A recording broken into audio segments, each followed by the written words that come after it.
All right, what is going on, guys? It is Adam, aka Marf, and tonight's show is going to be packed. We have a lot of updates to tell you about.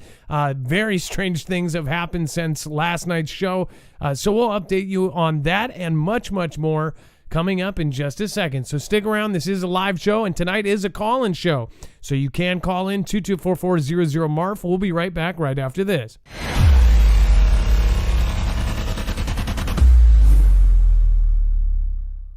Nothing in the show should be considered legal, medical, or financial advice. The views of the callers can differ considerably and do not necessarily reflect my opinion, Dex's opinion, or anyone else who works with the show. You should always do your own research and consult with professionals. The internet is full of fake news, so please take everything with a grain of salt.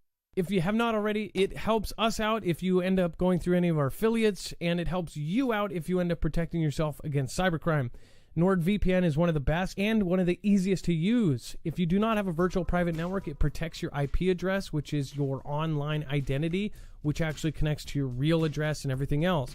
It also connects to you. If you know anything about how they are data logging and basically getting your profiles down, you can prevent that by having a VPN. Nord is, again, one of the easiest. Download it. It's like an on switch and off switch. All you have to do. Go to marfooglenews.com/VPN. Not only will you get a giant discount on this, but you will also be helping us. I appreciate your support, and I appreciate everyone that goes through any of our affiliates.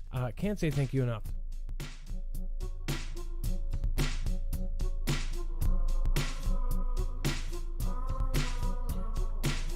All right, what is going on, guys? It is Adam, aka Marf, and this is Marfoogle News.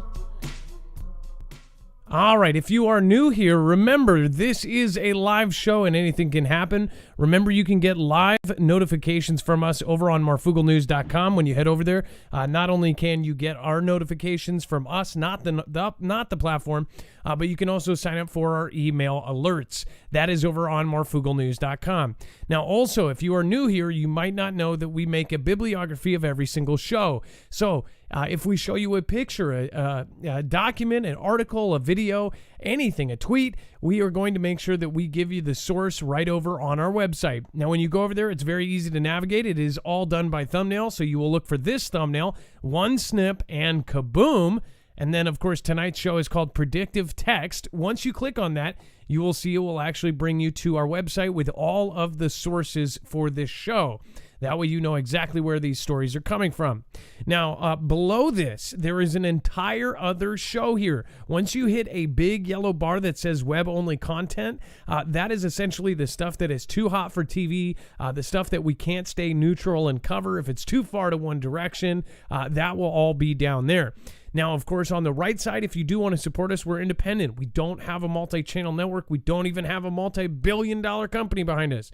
We have the Marfy and the Foogle fam. You guys are long supported us, and of course, it was me starting out in my car. Now I have Dex. I hope to have many more Dexes, or Dexies, I guess. So again, let's bring in Dex. Dex, in fact, has an update for us. A lot of people have been questioning about my health and Dex's health. Of course, I had some internal bleeding going on, which is a whole nother thing. But again, Dex has some exciting news. I'll talk to you about my stuff later. Dex, what is going on, and how are you feeling today? Well, hello, Adam, and hello, Foogle fam. You know, I am feeling much better. I wanted to say not only did I stay up all day today, which is the first, and my wife's fever finally broke, which is the first. All of this after our first day of treatment. So kind of amazing how much of a difference something like that makes. So really excited. And I know a lot of people are asking me, so I want to make sure they heard. And then I know a lot of people keep asking for an update for you, Adam, from your last video. So, and I'll talk about that here in just a minute. I do want to get into the kind of the first pieces here. I did just get back from the doctor, and I went to basically a walk-in clinic to get another thing done, which I have to do because anybody without insurance knows exactly what I've been going through. But anyways, by the way, just to remind you guys, so Dex and his wife both came down with a certain thing, and had to wait about 4 days until they could see somebody that would actually give them a special other kind of thing. And once they took that special kind of other thing, that's what he's talking about. So That's pretty crazy because all weekend I asked, and it was like the same update that his wife was, 101 fever, 102 fever, 100 fever, and the fever didn't break over several days, and then boom, today it broke. And then of course Dex, I've known Dex for over 3 years. I've never ever seen him sleep during the day, and I've called him multiple times, and I could, I knew I woke him up. That's just weird. That's rare. You don't ever get sick either. This is the first time you've ever. No, really, I don't get sick, and you get a sniffle. And this didn't hit me as hard as it hit my wife. Obviously, I think I have a better immune system, but yeah, it was. We both got hit at the same time, and it, a big difference after, like I said, 24 hours of treatment, and we're still on the path to recovery, but we're in the right direction now, making progress. And then as far as my thing, I had a rip up inside of myself, and it was no fun. Really, it's kind of weird because it's like you either have to tell gross details or not. So I'll spare you that. But I did have internal bleeding, and then they patched up part of it, and then I guess that broke, and then that it was again. So I went to a walk-in clinic. I have another appointment. It's nothing that I'll die from immediately or anything, but I was actually feeling really faint, and I did end up losing some blood. So it's pretty scary when you don't have insurance, and people, well, why don't you have insurance? When you're looking at like paying $1,400 and they don't even cover the first $15,000, $17,000, you might get your $45, $60 fee taken care of for the doctor. But then if they have to do anything, which they do, it's like, then that's out of pocket until it's over. If you have a $150,000 thing, then that's where you end up saving. But it really depends on what you have.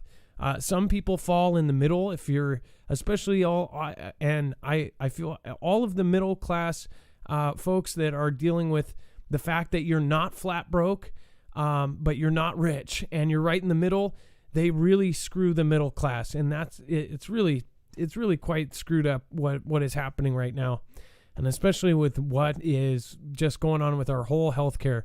I have users and audience members with, there's people like Healthcare Sucks. Their screen name is literally an ode to our healthcare. So again, other countries have it better or have it worse. A lot of people have been telling me about other countries, but there's pros and cons to everything. So thank you guys, and thanks for all the prayers. I totally get why people just get stuck in a big corporation, because no matter what size job, because they want that benefit, right? If they want to go work on their own, they're totally screwed when it comes to healthcare. Yeah, if you're self-employed, it is one of the most difficult parts of it. Survival living, all about it.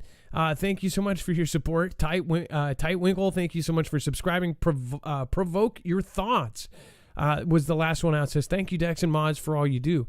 Thank you, guys. I appreciate that. Earlier, we talked about, of course, that weird drill that's going on in North Carolina. We'll mention that later. Guerrilla warfare drill that's being done on private property by the U.S. government and military, essentially playing out a scenario where it's young soldiers versus what was the word? It's freedom fighters, right? But it was seasoned freedom fighters. Seasoned freedom fighters. Who does that sound like? It basically sounds like a militia type thing. Is that like a J Helm 2.0 or something? Again, we'll talk about that here in a bit. And then billionaire supermarket CEO warns of potential meat, egg shortage as disrupts the U.S. supply chain.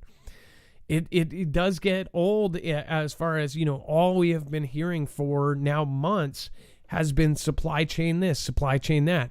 I do want to remind you, there are locals in California that have said that the scenario is still really, really bad over in California on the port system. So there are still all of these ships sitting there. And now, as of like a month ago, to reduce how bad it looked, they actually moved a lot of these cargo ships out and around the corner of the bay. They did that so people would stop taking pictures because it was so absurd. There were all of these ships that were backed up. Again, you wouldn't notice that we're having some supply chain issues unless you're a business owner, especially the small businesses. In fact, all of these corporations, Target and Walmart and Costco, they all have their own boats chartered. And what I thought was really strange, way before anybody was talking about supply chain issues, they somehow knew to charter their own boats. Again, they're paying for their own cargo boats going through their own private property. Kind of seems fishy to me that they were way, way ahead. It's almost like they got the heads up that we would have all of these issues. Oh, wait, they probably did. Because all those same corporations that had chartered their own boats just recently, and here's the weirdest part. Go into any Target or Walmart, you'll notice that there's certain things are aged, especially like, again, my friend runs an eBay business where he arbitrages toys and things, and he's seeing year-old, 2-year-old toys, and they go in season, so they'll release a figure for 3 or 4 months. Of course, these figures are now 2 years old and showing up at the stores. What does that mean? Well, that they were on a storage bin or in a storage unit for this entire time, and then they prepared for this moment. If they had that much forethought, think about that. So again, weird stuff like dated, aged things that only, like Lego, for instance, comes out for 3 months. Certain sets will come out and then they'll rotate, and in 3 months they'll retire and they'll go back in. And once they're retired, they don't make them again. When you see a 2-year-old set that's been retired in a Target or Walmart, that kind of makes you think. It's like, why is that there? It's not because somebody returned it. You don't return a whole section of retired Legos. Think. Luckily, they're not doing that with eggs and meat.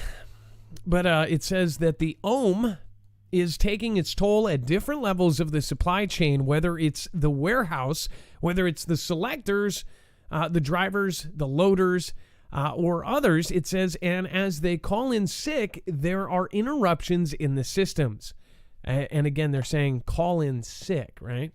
It says, Katsamite, is that really the name? Katsamatitis. Katsamatitis? Wow, that is John Katsamatitis is his name. Sounds like Leomitis, only a little bit less alpha. Told Todd Pirro during an appearance on Fox and Friends First. Now, we've actually learned a lot of things in the last 4 months from Fox and Friends and the other Mad Money Mike or whatever his name is. The CEOs of these companies have come out and said all these weird things, and we have just had some blatant messaging right in our face about what's going on as far as, everything. It says Katsamatitis went on to say that many of these interruptions will continue over the next 6 weeks as the very impacts the labor market. It says the United Refining Company owner added that the Northeast is particular seeing the price of various products, including eggs, poultry, and beef, go up because of low supply and high demand. It says they say normally they sell 10 million pounds of chicken. They figured if they raise the price 10 or 20 cents, some people will buy less chicken. And the people that really want to buy the chicken, it will be there for them to buy. Dex, did you notice that's a really great that's a great thing to do.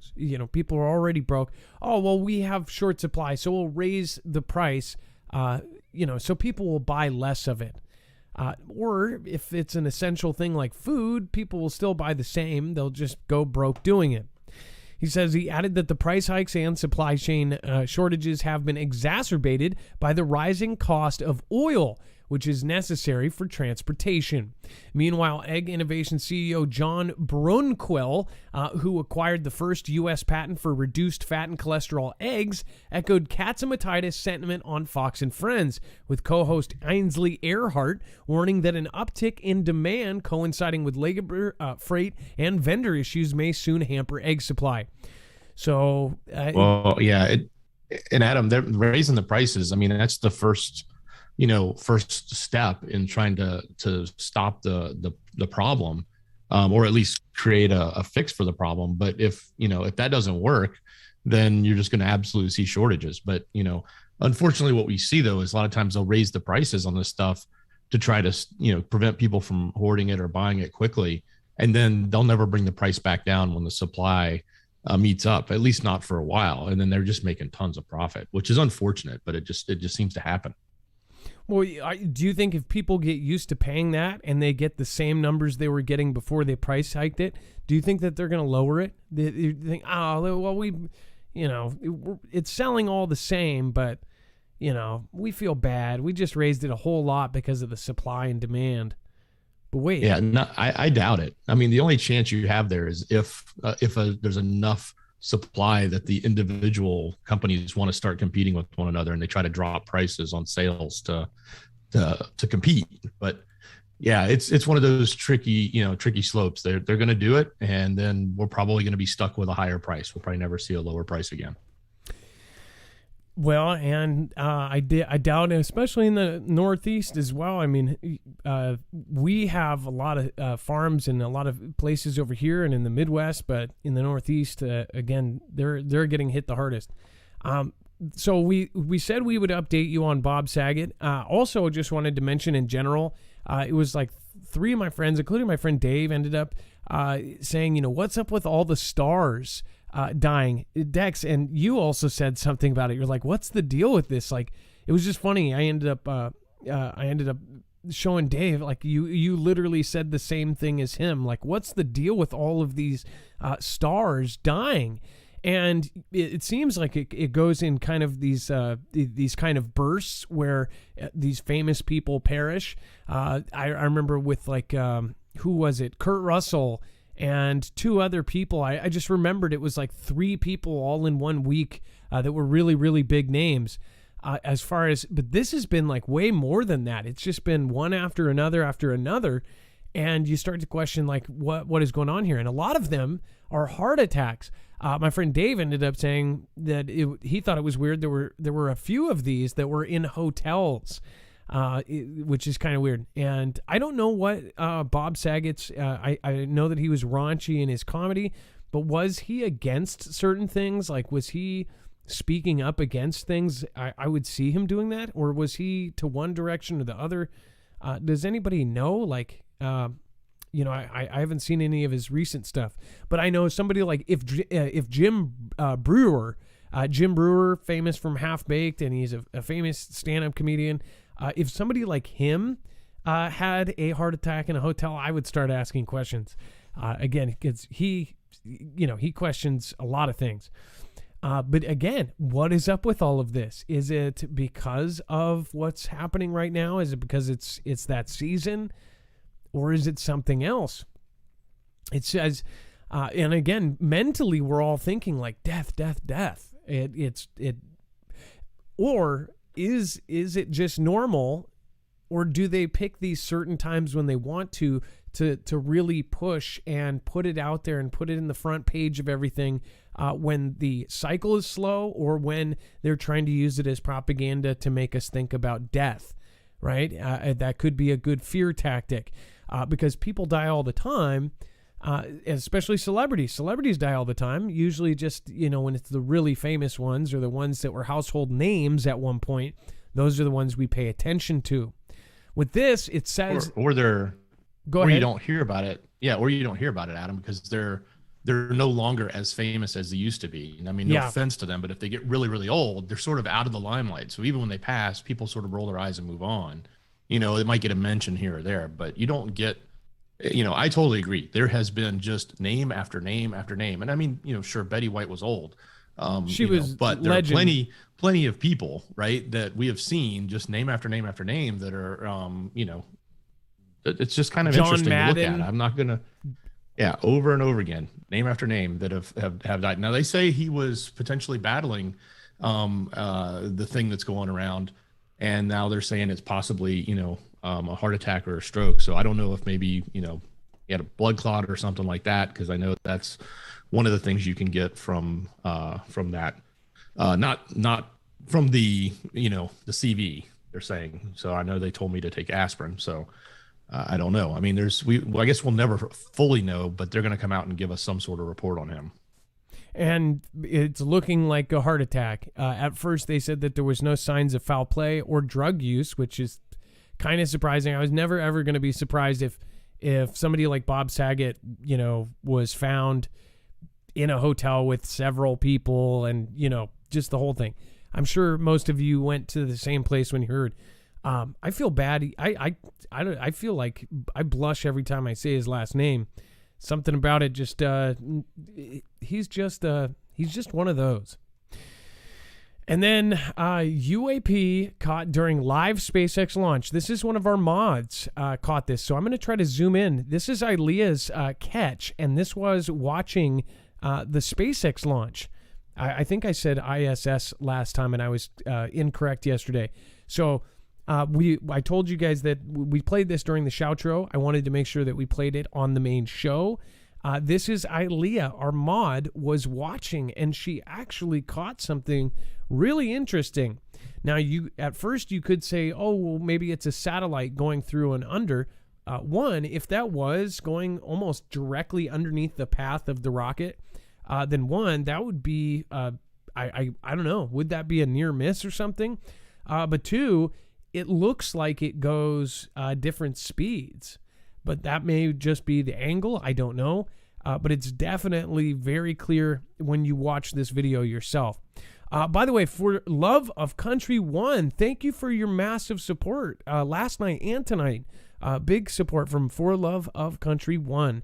Thank you so much. I appreciate that. Thank you for supporting Independent. Hugh Bramlett and Nomad Survival, thanks for subscribing. Nomad Survival, it sounds like you may have a channel. I'll have to check you out. And then Buzak, and then thank you as well for being one of the last ones out. Over on DLive, we have a lot of really great people. Thank you, Gone Girl 777. Says, hi, much love all. I'm still having health issues. I slept all day watching the rewind. Love you guys. I hope you get to watch last night's show, Gone Girl. We went over some really freaky stuff, and then that full ground stop actually broke when we were on live last night, where they potentially grounded all flights because of an NK missile launch. Really crazy stuff. I think it is. That's my opinion, or some sort of missile launch. And then Foogle Fam strong, hold strong, we will make it. And then last, I'm going to lay down and listen. Gun Girl, I hope you do. And again, thank you for being here for over 3 years now. Grotness, and then Zippy Moons and Divine 1122. Thank you, Zippy Moons, for going above and beyond tonight. So here is I wish it had an option to where we could watch this, like it would just repeat. So I'm gonna try to do a couple things so we can zoom in here, but then I can't have control over it. So if you're on the phone, you may not be able to see it without going directly to the video. So check this out. Watch right here in the middle between these two fly swatter looking things, and you'll see right here, right there, it already went. So I'm gonna try to freeze frame it.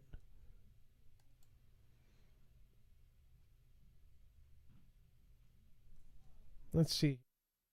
Okay, I'm going to...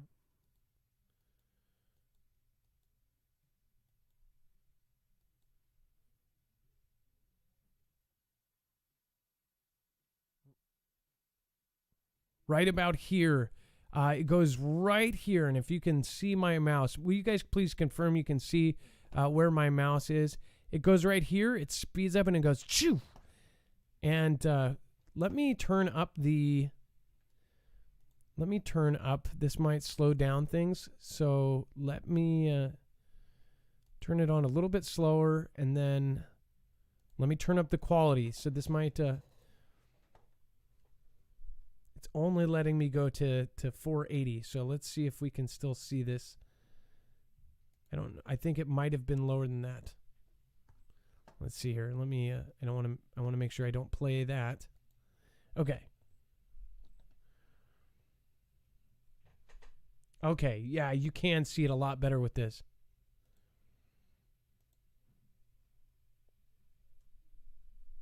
So right here, you'll see a white dot, and it speeds up right here. Boom. And it just zips by. Right here. Boom. Dex, can you check the chat? And hey, Adam. Yeah. Go ahead. Will you just check the chat and see if people are able to see it, or if I should? Yeah. Some people are seeing it. I don't know in your browser, but if you right click on the video while it's playing, the first option should be loop. Does that work for you? Some browsers it does, some it doesn't. Well, there's to turn off autoplayer. No, it does not have it on that. Yeah, it doesn't.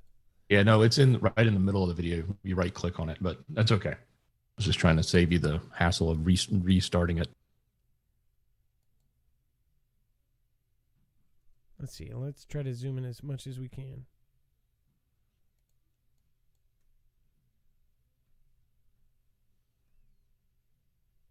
Right here.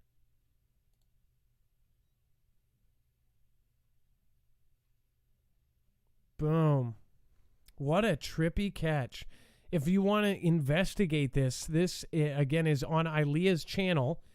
You can go over there. We're going to link this on our website, marfooglenews.com. But also, it's a very easy channel to find if you just type in ILEAH. Boom, there you go.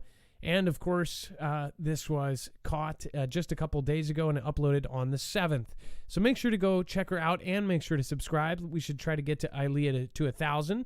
Then she could not only get considered for monetization, but then she can also go live from her cell phone. That's another perk of getting that. All right, and then moving on, we have U.S. grounded planes after. This is more confirmation. So we covered this last night, and I did a video on this, but now we have more confirmations that this was the case. We had suspected of, people suspected that this was because of this. Now we are having more sources say that it was because of that. It says U.S. grounded planes after NORAD alerted a North missile launch, officials say.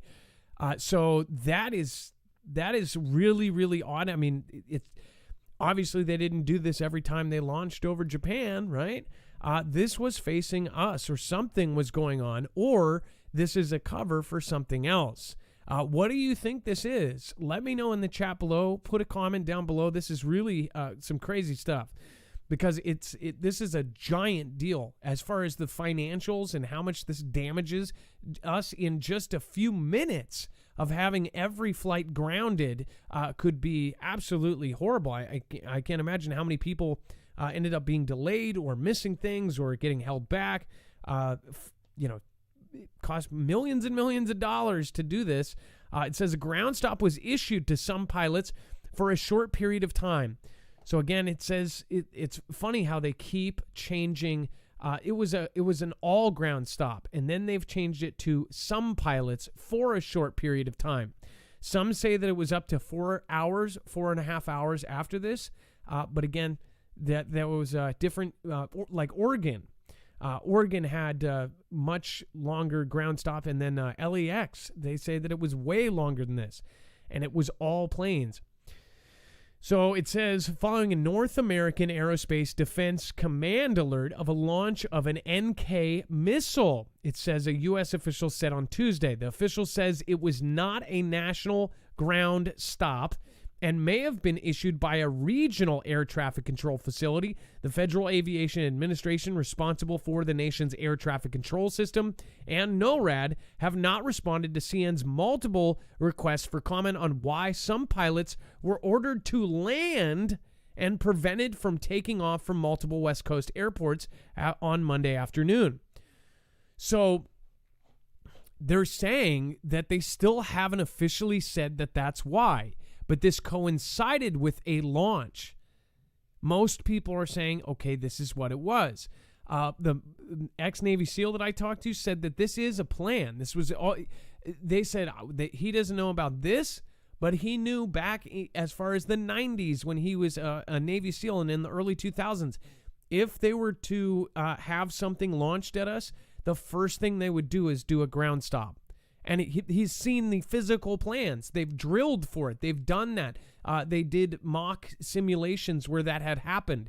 In fact, he did a simulation where he dropped it out of a plane that was one of the few planes in this simulation to be able to go, because everyone else is like, he played out this scenario. They did a war game in the late 90s of the exact same scenario where in his case, it was a different country launching, but they did an all ground stop on the West Coast. And that was because they may had to basically launch our missiles.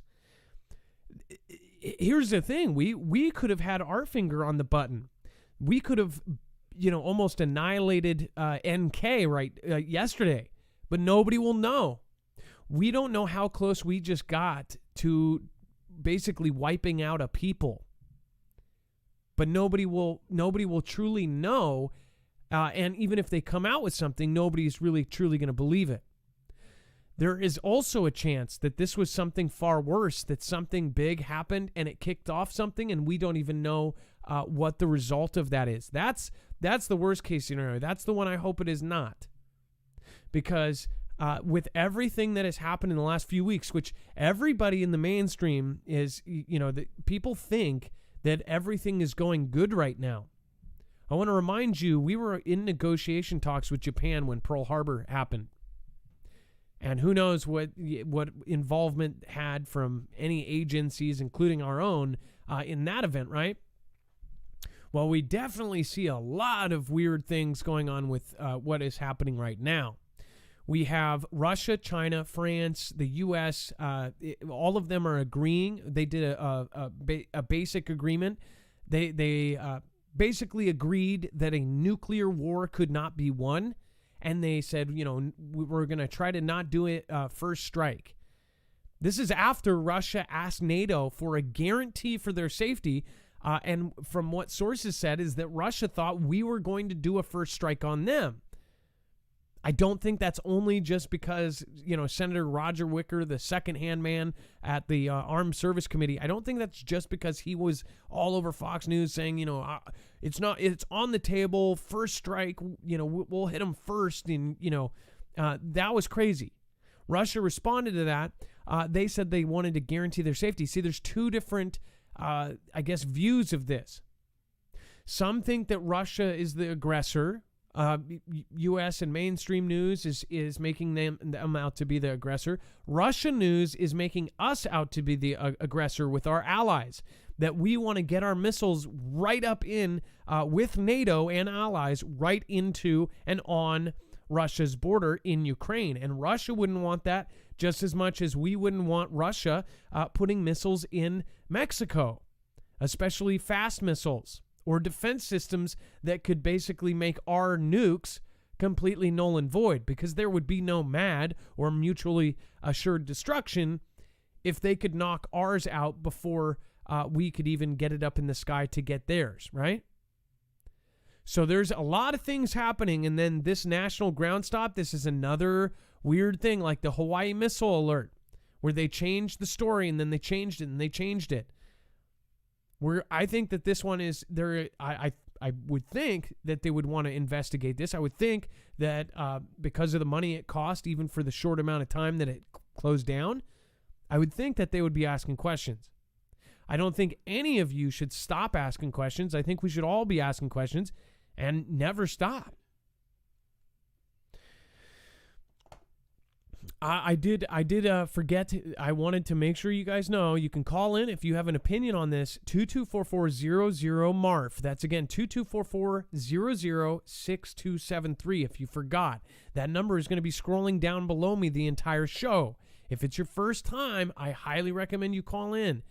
We highly encourage you to get your goal up and definitely call in.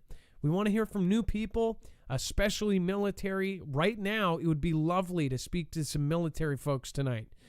But if not, call us anyways. And if you don't even get into tonight's show, I'd love to get you on the next show. Especially military right now. I would love to hear from some military ex or current. I want to figure out what's going on, and I want to hear your opinions. If you are military and you're watching the replay, comment down below what you think this is. Again, your opinion matters here. And by the way, most of our viewers actually read the comments as well. So you're actually communicating with the rest of the Foogle fam. Survival Living, what is going on? What do you think this is? I would love to hear your opinion. Tell me in the chat. Delaware Sasquatch, remember the Hawaii incident? That's so funny. I didn't see that yet. Or maybe you did that because it says, it is quite obvious we are expecting something from NK, possibly at the direction of the Chinet, to preoccupy us. So, by the way, NK has the system that was given to them by Russia. They have a super EMP. They have the system. They have a satellite that could deliver it that goes over us. What is it, Dex? Don't they have a satellite that goes over us like twice a day or something, or two different satellites that go over us once a day or something? It might be. Yes. Wait a second, I lost you. Hold on. Okay, go again. Hey, Adam. So yes, there are two satellites that go over. One of which was set up in a FOBS fractional orbital bombardment system, and it goes over. And it's been moved a few times, but it always tends to take this trajectory that hits right at the sweet spot for an EMP. So yeah, that's up there and it's going around. Hey, one other comment though, back on the FAA story, the ground stop story.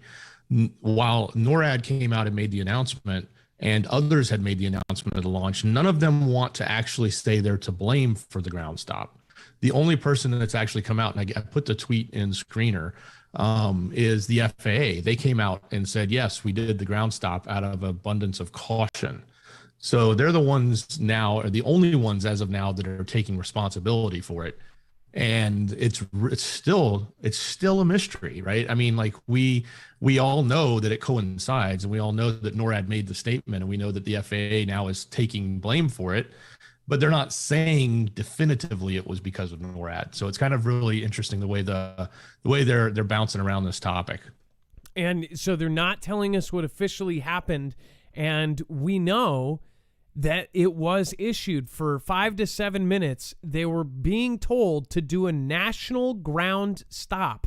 That means put all the planes down. Then at the very least, the West Coast was put down.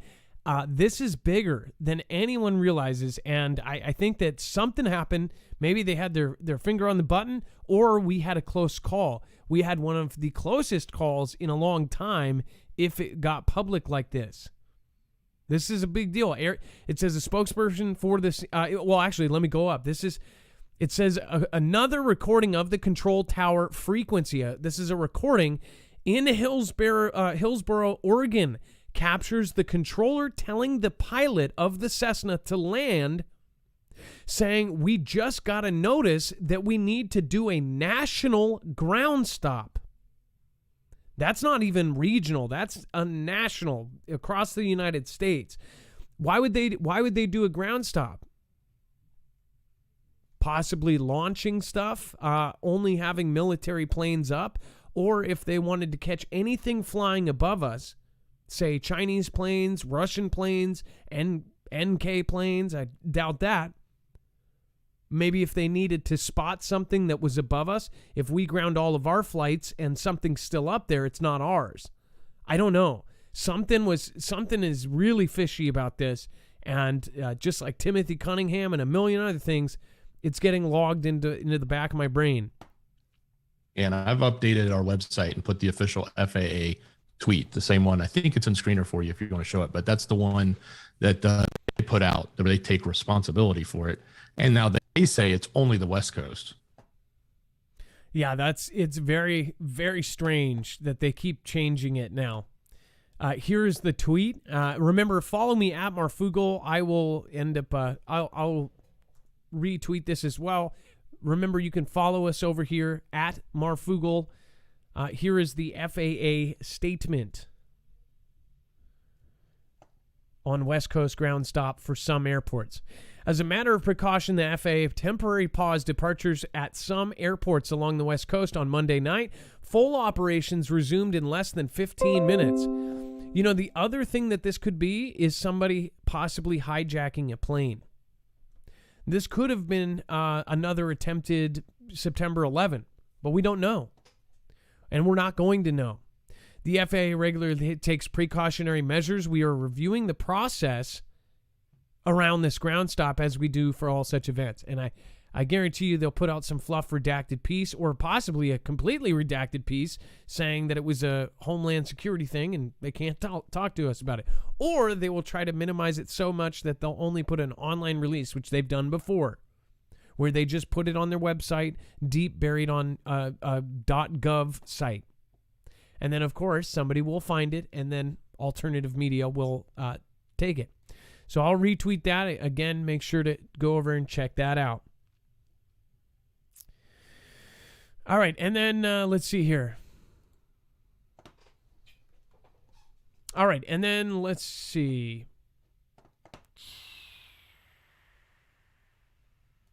Oh, thank you so much, Gone Girl and Stormblade X69 says Hadouken. That's right, and Stormblade X69. Thank you for the Ninja Genie and the Hadouken. I appreciate that. Takoi Jacktronics, Out of the Woods, Mary XX, and everyone else that is listening out there. Thank you so much.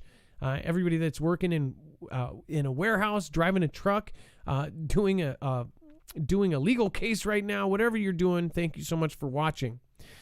All right, and then we've got a caller on the line. We're going to get over to the caller here. It looks like, again, get in there, 2244-006273. It's Kevin. Before we get over, I do want to remind you, this is why. All of the weird stuff that is happening right now, again, I definitely recommend going over and checking out EMP Shield. This is a way you can actually protect your home, your car, your solar generator, your regular generator, your RVs, your motorcycles, even your ham radio system. EMP Shield makes a device that can protect it. This is a system that can actually ground the signal before it can fry your device to all three phases of an EMP, E1, E2, and E3. It can also protect you against the natural kind, solar flares up to 228,000 amps. So again, it can protect you up to a Carrington level event and above. Again, you can check this out and get $50 off per device. That is stacks. If you get two devices, that's $100 off. Marfooglenews.com/EMP. That not only gets you a huge discount, it's with the same company that is now being used by agencies like DHS, DOD, and of course the DEMSO team on the Texas grid, but also it will help our channel. Again, marfooglenews.com/EMP. It's 100% American made, and it's a veteran-owned business. Can't really do any wrong there. marfooglenews.com/EMP. All right, let's get Kevin on the phone. It looks like Kevin is going to be talking about predictive information on phones. Pretty creepy call from New York. Kevin in New York. You can pop in. And then Diane M., thank you for heading over to PayPal during the show. Thank you so much for your support. I appreciate that. Same with Carol W. last night. And then Laura Wells in the last couple days. Renkia and thank you, Renea. I appreciate that. And thank you, Brendan. And then Brenda L. and Cheryl W. This week, thank you, everybody that has done that. We appreciate it. Much love.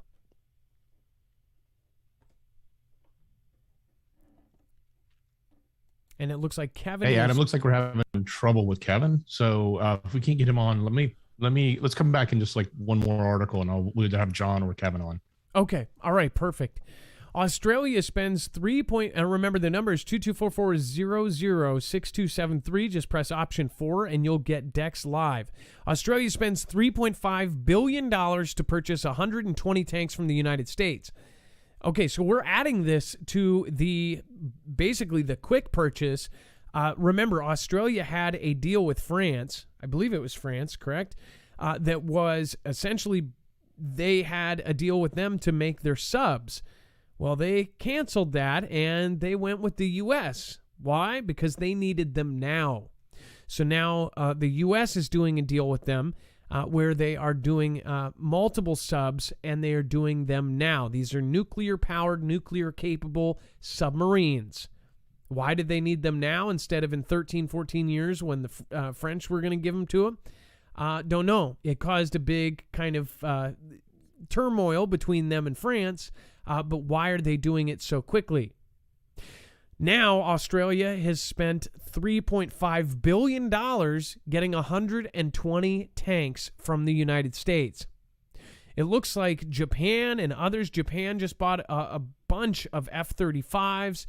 You have all of these different countries. We are producing military equipment like crazy and sending it all over the world. If you don't see that they're preparing for a massive conflict, then I don't know what to say. Australia will spend more than $3.5 million to purchase 120 tanks. The upgrade could see the Australian Army gain up to 75 Abrams tanks, the big bad ones, 29 assault breacher vehicles, 17 assault bridge vehicles, and 6 armored recovery vehicles. That was, again, Defense Minister Peter Dutton says the tanks teamed up with other vehicles would provide the ADF with critical firepower for land operations. This here pictured, I believe that's an Abrams. Yeah, it doesn't say what kind. I believe that's an Abrams, right? Either way, the 120 120 vehicles at the very least. It says teamed with the infantry fighting vehicle, combat engineering vehicles, and self-propelled howitzers, the new Abrams will give our soldiers the best possibility of success and protection from harm. The M1A2 Abrams will incorporate the latest developments in Australian sovereign defense capabilities, including command, control, communications, computers, and intelligence systems, and benefit from the intended manufacture of tank ammunition in Australia. So I wonder if the benefit from the intended manufacture of tank ammunition. So I think they're saying that they are actually making the ammunition there. It says the introduction of the new M1A2 vehicles will take advantage of the existing support infrastructure with significant investment in Australian industry continuing in the areas of sustainment, simulation, and training. So the vehicles are set to arrive in 2024 with the defense minister to confirm the new purchases on Monday. So I also want to point out that we have watched all of these deals that were supposed to be done in 2 years, 3 years, and they are somehow getting done. Some of them are already done. In 2019, we reported this huge deal that was supposed to be done in 2025. They just reported last month that that deal was already done. For some reason, they are not only hurrying, but they are rushing. And if you don't believe me, you can go look for yourself. Look at all of the deals that we have covered, and you can go to our website. We have the sources for all of these weird, the landing vehicles, those the breaching vehicles, kind of like our new D-Day vehicles. Those we covered from when it was at this stage where they got the contract to do it, or they decided to do it. They put the money in to who was awarded the contract to boom, they already did it. I believe that just in the last week we covered that I believe it was Boeing that said that they already filled an order for jets and all of these other things that were set for really far out. I mean, we're talking more than 12 months out, and they're already done with it. And more. Like, they filled it plus more. We know from not only employees at Raytheon, we were actually the first to break a story about Raytheon producing missiles so fast that they had to use their parking lot because they were basically stacking these missiles up in their parking lot and having trucks pull up to the parking lot to pull these missiles out. It was every minute and 30 seconds one of these massive bus-sized missiles was being made.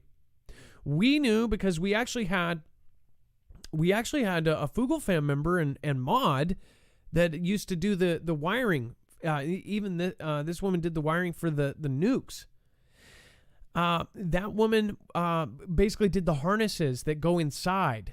And she knew somebody, and then the person from Raytheon called in and said that this was all happening. Now, that was just a call, and it wasn't confirmed. Then they actually confirmed that Raytheon was producing them at a minute and 30 seconds. Every minute and 30 seconds, a missile was coming out, which is way, way more than what they were doing just 2.5, 3 years ago. So they're obviously getting ready. I don't know how people are still not seeing it. They're distracted in their daily life and just everything that's going on. Meanwhile, the mainstream is telling you that we're all Everything's going to be okay. Germany ramps up Indo-Pacific engagement.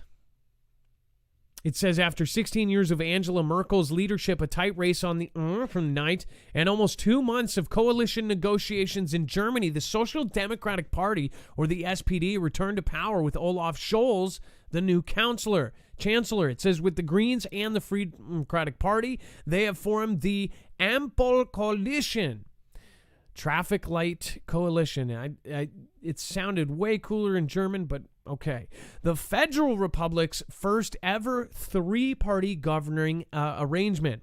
It says the new chancellor is widely expected to largely continue Merkel's legacy, but the coalition agreement outlining policy plans for the next 4 years signals changes in Germany's approach to the Indo-Pacific. Here's where it gets good. It says since the September election, 2 important announcements were made regarding future German activity in the region. In November, the chief of the German Navy, Vice Admiral K. Ashim Schonbach, said he would send vessels into the Indo-Pacific every 2 years with the intention of increasing cooperation with Japan, Australia, and the U.S., and to advocate for peace, free navigation, and maintenance of the rules-based international order in the South China Sea. So now Germany is getting involved with their Navy and the South China Sea. The announcement came during a visit to Tokyo by the German frigate Bayern and its 7-month voyage through the region. In September, the German Air Force will participate in Pitch Black. Okay, first of all, I want you to pay attention to the name of this mission. Pitch Black. It didn't translate, dang it. Pitch Black is I don't know if any of you can guess why would they name a mission Pitch Black? I'm sure Pitch Black.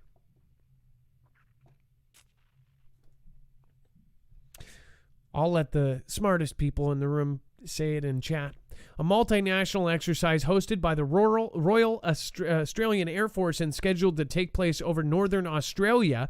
Germany plans to send 6 Eurofighters, 3 refueling tankers, and 3 transport aircraft, a significant step up in its Indo-Pacific participation. While the Navy and Air Force plans were put into place under Merkel, the new coalition has signaled its wish to increase Germany's presence in the Indo-Pacific. So, by the way, this is a clear marking that Germany is sending its Navy. Everyone is sending their Navy to the Indo-Pacific. We just had an all-ground stop, and now this.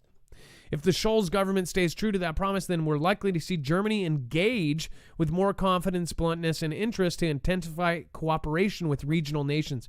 Now, Germany has a force. It is, remember, Germany's nothing to joke around with.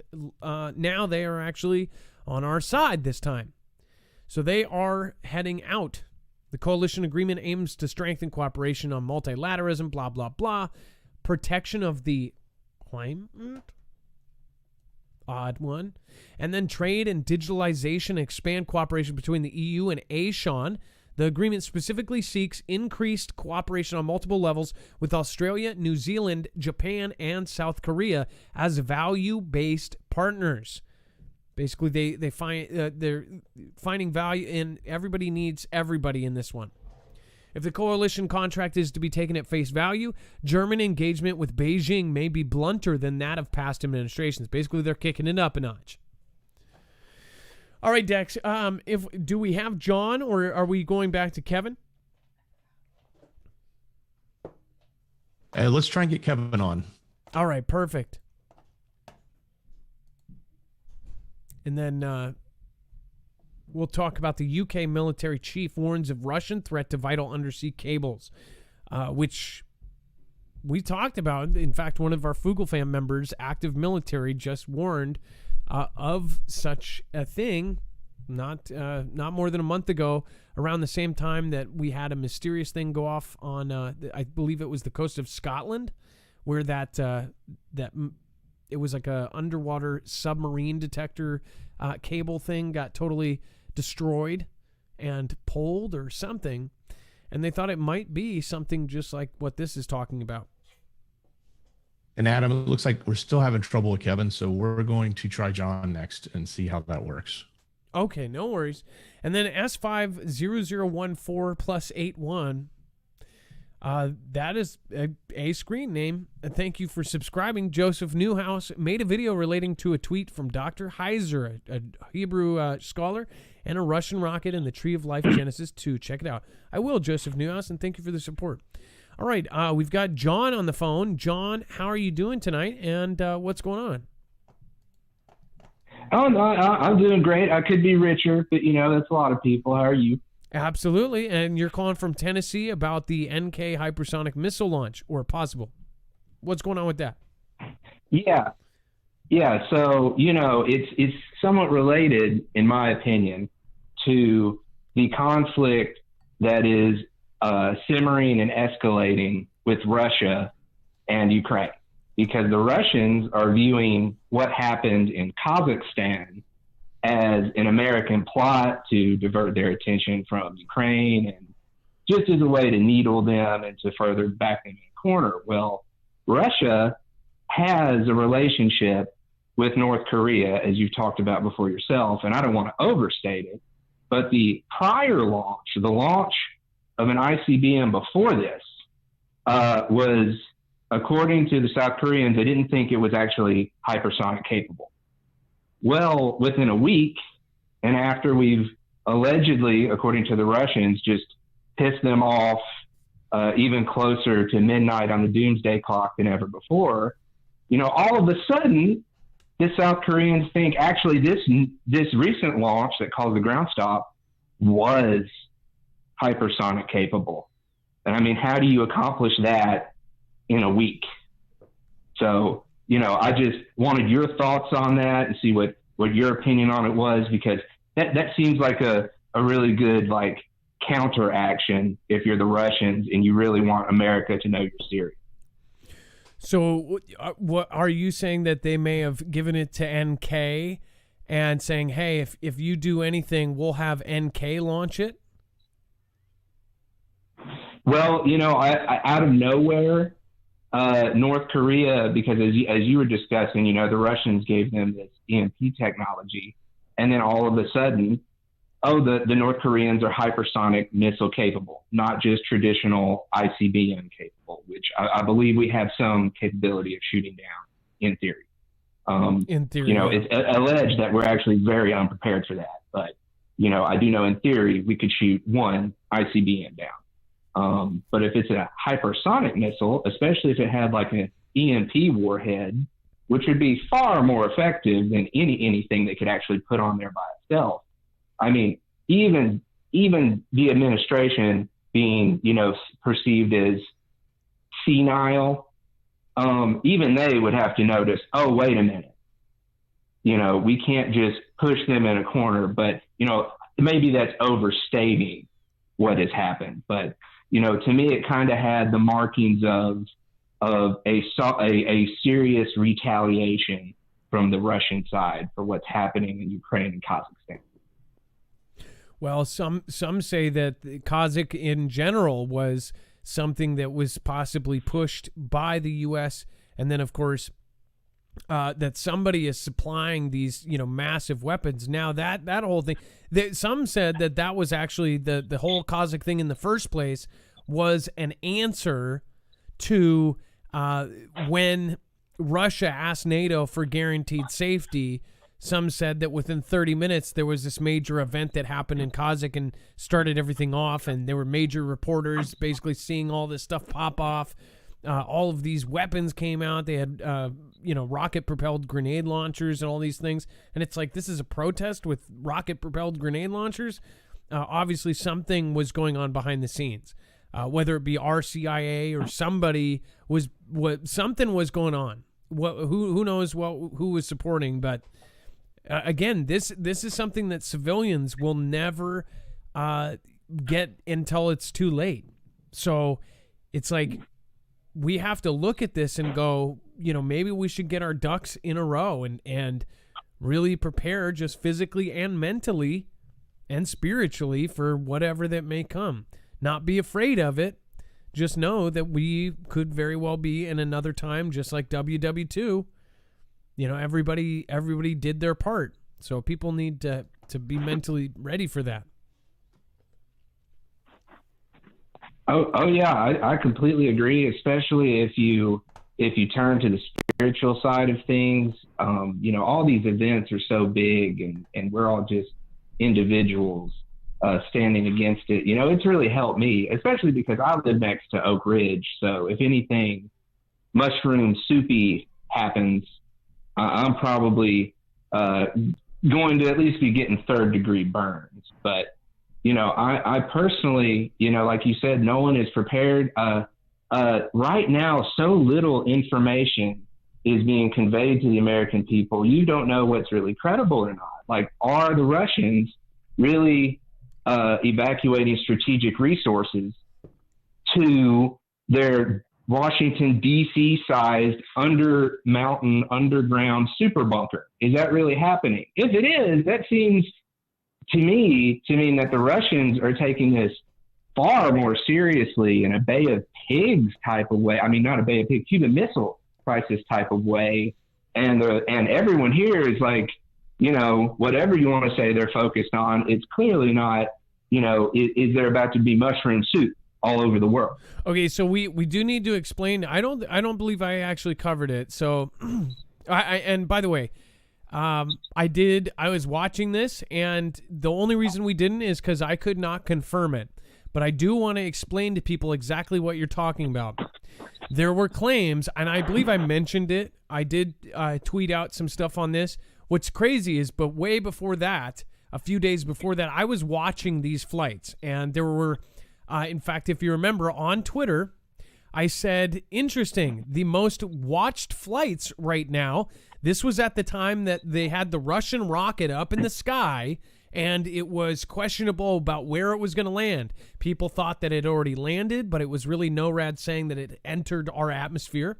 And then it went back around. In fact, at the time I tweeted this, the next time around was going to go over Washington, D.C. In fact, Dex, you remember that? We were looking at it, and it was literally right over, it was going to hit over Washington, D.C. or fly over. Anyways, this is a tweet. I don't know if you were able to see your screen, but the top two flights, this one, eventually they said that this one was one of these IL-76 big cargo planes. And when you actually go to this, it says that it ended up in Kazakhstan. But then there were other tweets saying that it took a turn and that it might have went to Mount Yamandau. Mount Yamandau is what he's talking about, which is a Russian underground city that is a real thing. And it is essentially something that can house, I don't even know how many thousands of Russians underground. It is a virtual underground capital city in a mountain protected from nukes. And the rumor is that a bunch of cargo planes headed there, some said 7, with fresh supplies. We're talking about, Galaxy C5 or Hercules-sized planes flying to Mount Yamandau. And it was weird because at this point I had no idea about Mount Yamandau or any of that. We were just watching all of these flights, and the whole world, for some reason, was on Flight Radar watching these Russian cargo planes. Why were they tracking them? And then all of that came out, and it actually kind of made sense. They said that, everybody thought they were going to go to Kazakhstan. But then there were log files that were all of a sudden missing, and there was some of them didn't officially land in Kazakhstan. So I don't know about that thing. The thing is there was no good source there was no people said that there were satellite photos of them unloading these fresh supplies to Mount Yamandau, but both Dex, how hard did we try? Both you and I tried to find satellite photos, but apparently it was somebody's friend. Right. Yeah. It was from an inside source. It wasn't a published information. Now, they will, from time to time, certain countries may publish satellite photos when they, need it for some sort of evidence, or they want to say, look at the WM, what in the ME here, as a reason we want to go here, they start publishing satellite photos. But it's not like that stuff's just publicly out there and everybody can go look at it. So especially not spy satellite photos. Yeah, so the source of that, I'm not going to put anybody down, but they said that basically their inside source said that we could not find any photo. I didn't want to scare people, but that what he's talking about is the rumor that in the last couple days they just stocked up Mount Yamandau, and if you look up Mount Yamandau, it is their nuclear city. What I asked, and then the very next question was, this is what I asked, and this is before they did their thing on the 7th. This was on the 5th.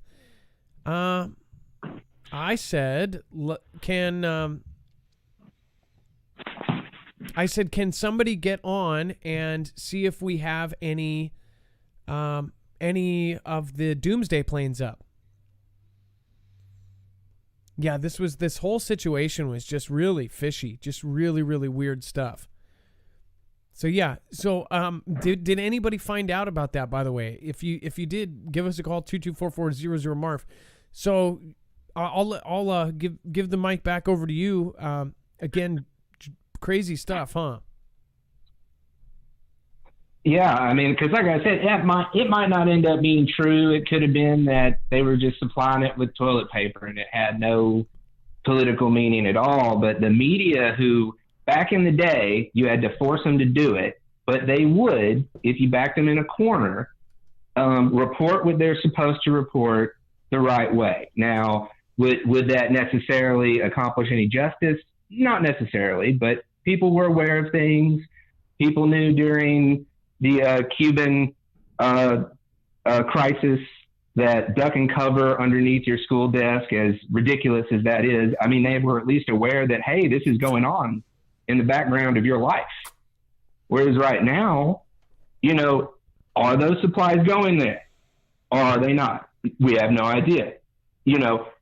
Are there super advanced anti-satellite capable MiG fighters all actually fueled and ready to go right now or not? Those things really matter, because from the Russian perspective, they're an ancient civilization that's been through multiple upheavals, internal genocides, civil wars, all of that, but they have that almost unquantifiable experience of being a persistent civilization. And they will not permit, I mean, it really is a real red line. Like if you're about to go up to somebody and talk some smack and you cross that red line and they knock your jaw literally off your head, their red line is no mushroom soup capable items in countries anywhere near them. And, what people don't realize, the administration now, it's one thing to geopolitically compete with somebody. That's normal.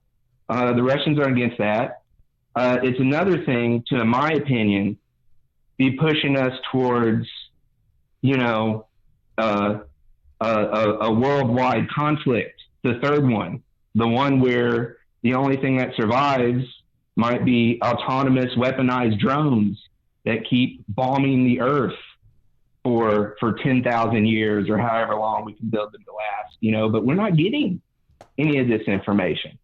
Like, it seemed during the prior administration, you knew everything about everything, whether it was the prior administration's fault of something or not. Whereas now, Colorado can burn down in a day.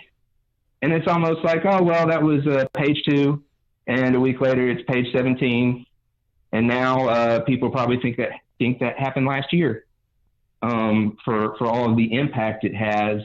And now we're potentially looking at global thermonuclear mushroom soup, because the Russians allegedly, we don't know if this is true, can evacuate 40 million of their people into nuclear bunkers within like an hour. That is confirmed as far as and at least I don't know about that exact number, but they can, almost every citizen in the capital of Moscow, they can get them down in a matter of minutes. The reason we know that is because they have physically drilled for this.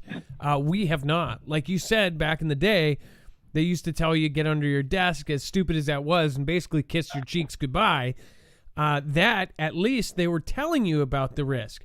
Again, now, I mean, when's the last time anyone has done a nuke drill? I mean, we just don't do it anymore. Let alone if somebody says nobody will ever have nukes, says Bear Claus. Again, some people say that we won't have any.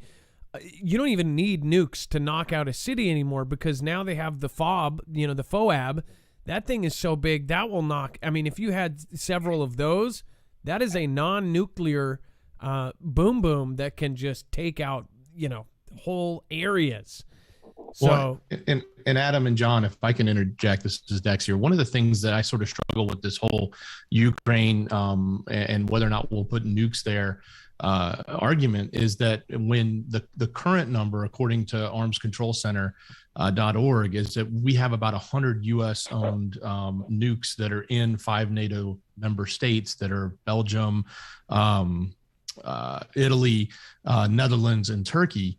But these are not like silos. These are not like ready launches. These things are stored in an underground facility that then have to be brought out, mounted, loaded, armed, and placed on a plane, either an F-35 or an F-18, and then put into combat. So it's not like they're ready on the go. In other words, there's a lot of time involved. Well, how do you know that, though, Dex? How do you know they don't have one on a truck that can be launched right there? Sure, you don't know that, but I'm just saying, based on what is publicly stated by NATO and what the treaties that are in place and how they've done to this date, what they've done on the nuclear arms treaties, this is what's in place, right? So, and that's the only thing that are in there. So it's kind of, on one hand, a little saber rattling, in my opinion, on Putin's part, because it's not like what we've done is put trucks in or put ground launch nukes in those other NATO countries.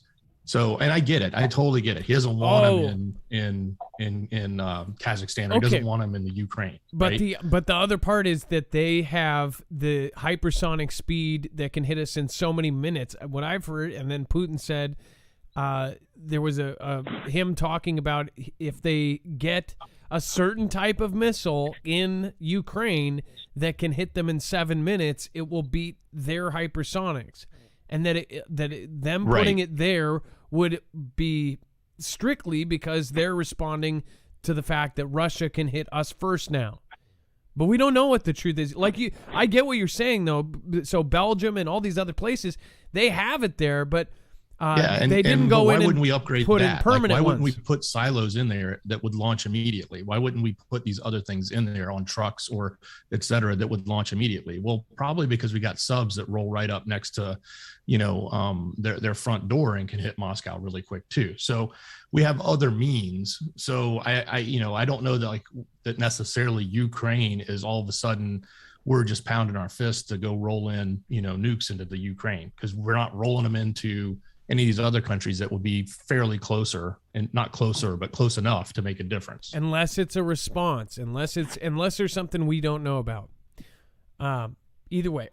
So by the way, John, great call. We're out of time. We went a little bit overboard, but this is something that Dex and I have been talking about for days now, because there's stuff that we get It's a great topic. Yeah, we get a ton of stuff. And yeah, Dex and I have been going back and forth and trying to figure this out and figure out why it would happen.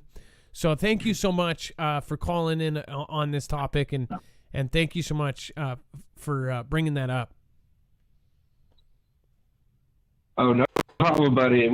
It was great. I love your show. I'm a truck driver a couple times a week, and it's great to listen to somebody who has eyes and ears like I do and knows that nuclear war or nuclear conflict, might be worse than certain things that might make you cough or sneeze. I get you. Well, thank you so much for calling, John. You have a great night. Be safe, be prepared, and Marf out.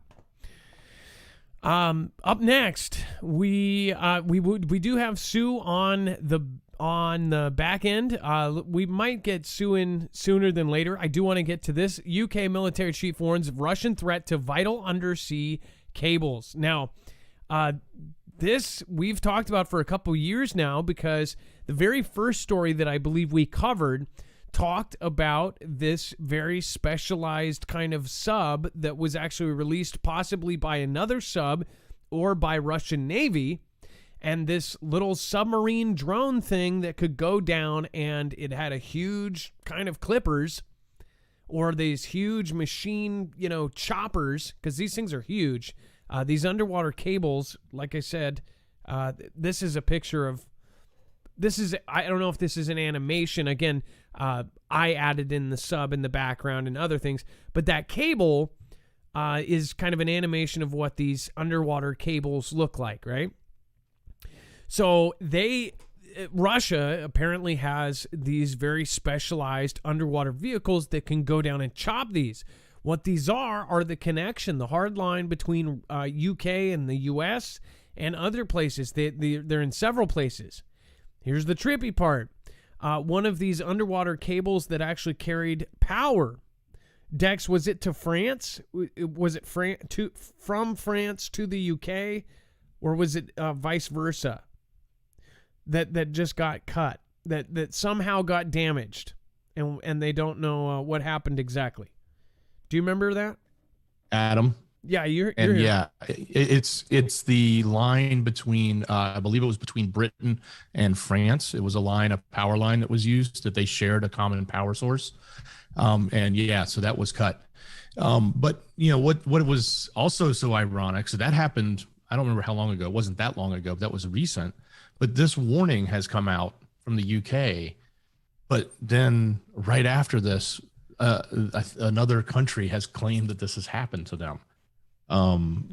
Norway. So, this we need to go through this part of it, but what's crazy is that they're back to back, and they don't even necessarily seem to be related, other than it's the same topic. Well, Dex, we're not even there yet, so you kind of skipped ahead.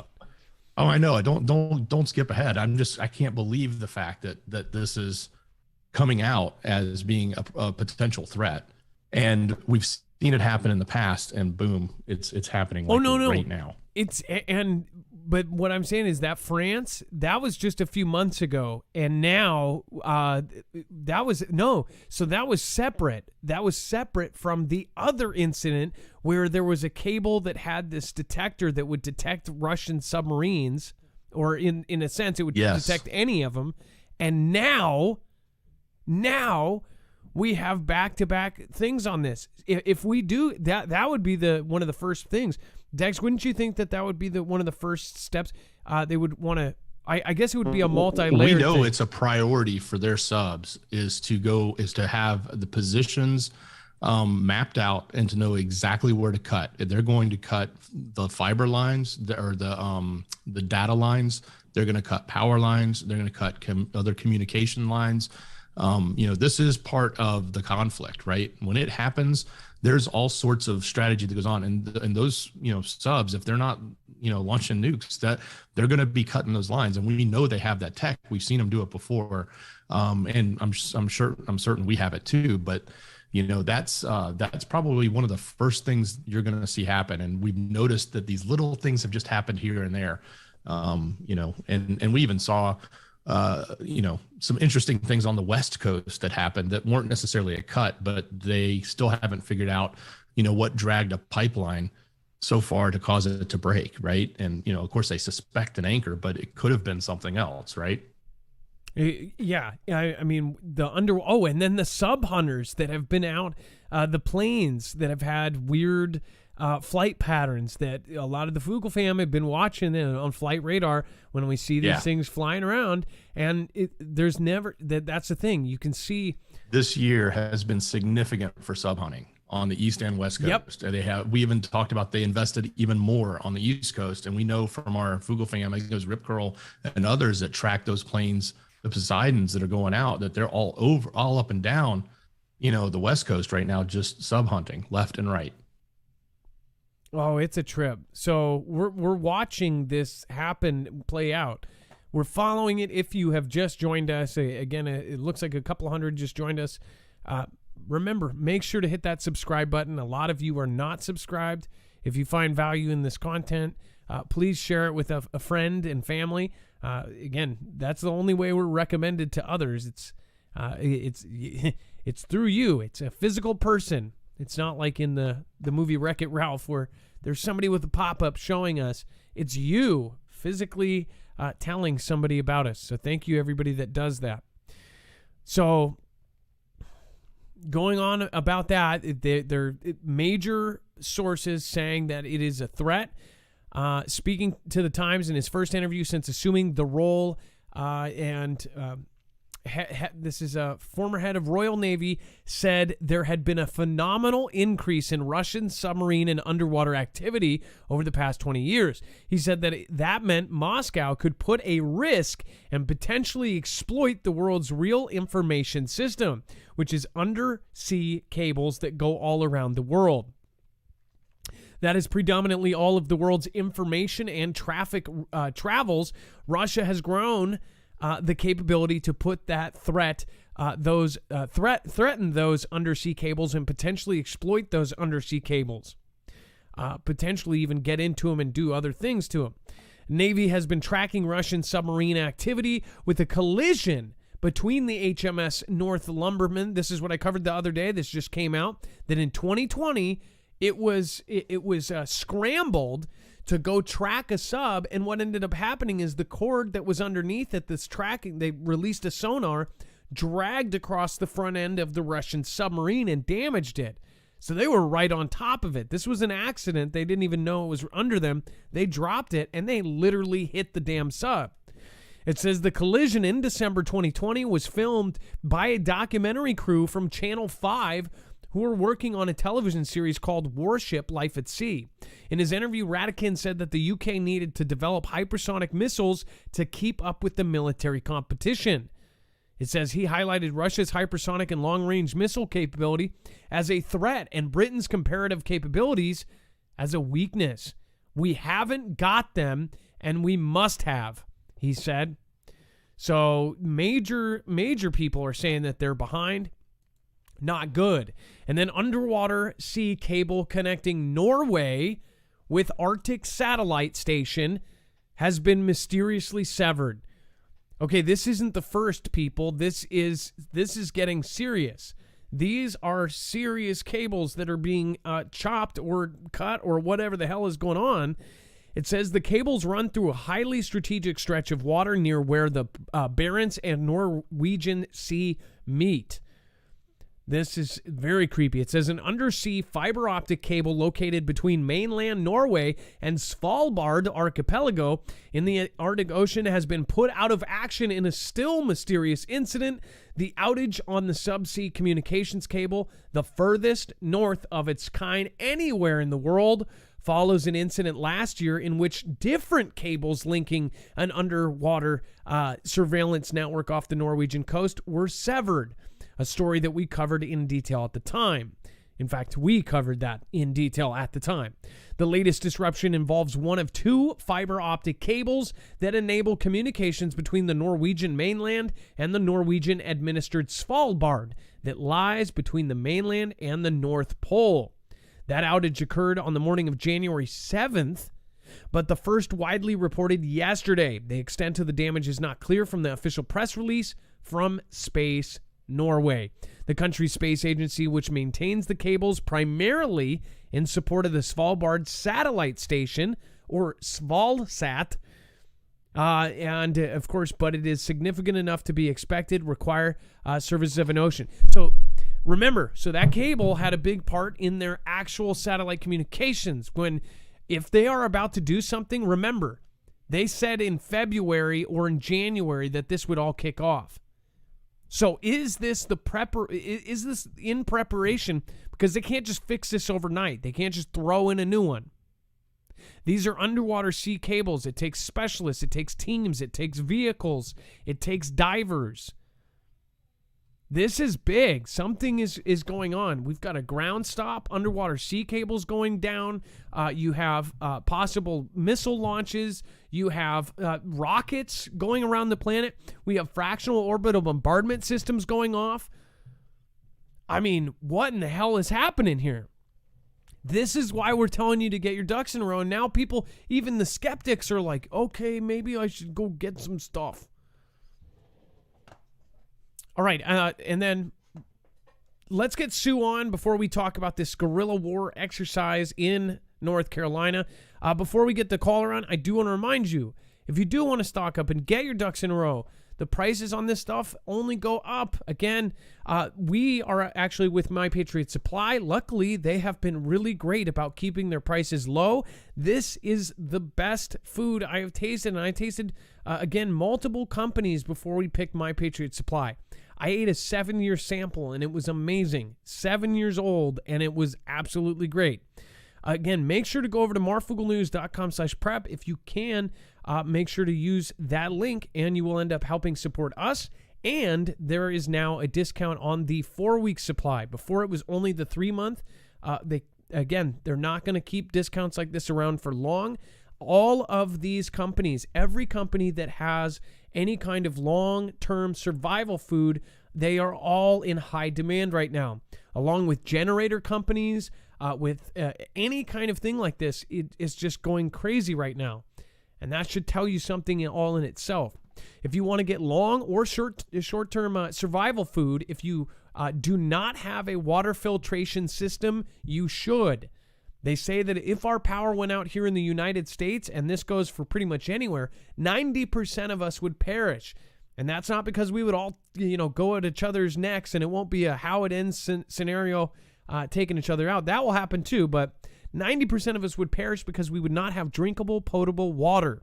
You can fix something like that by having, say, something like an Alexa Pure Pro.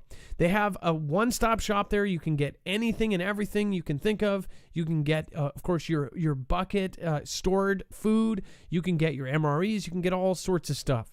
So, again, make sure to go check it out, marfooglenews.com/prep.